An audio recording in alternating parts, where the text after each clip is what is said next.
एक समय की बात है, बगदाद में अलादीन नाम का एक गरीब लड़का रहता था।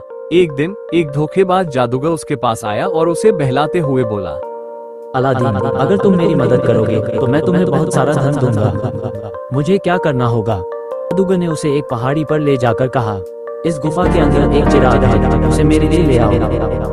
अलादीन गुफा के अंदर गया और चिराग लेकर बाहर आना चाहा, लेकिन तभी जादूगर ने दरवाजा बंद कर दिया और चिराग मांगने लगा। ये चिराग मुझे दे। अलादीन को जादूगर की मंशा समझ आ गई। उसने चिराग देने से मना कर दिया। गुस्से में जादूगर अलादीन को गुफा में बंद कर चला गया। गुफा में फंसा अलादीन निराश होकर चिराग को साफ करने लगा। जैसे ही उसने चिराग को घिसा, एक विशाल जिन प्रकट हुआ और बोला, हुजूर, क्या हुक्म है?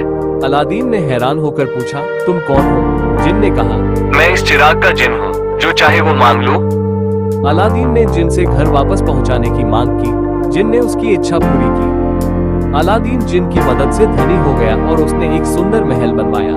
उसमें अलादीन की मौह गरीबी दूर हो गई। अलादीन एक दिन एक सुंदर राजकुमारी बदर उल बुदूक को देखता है और उससे शादी करने की इच्छा जताता है।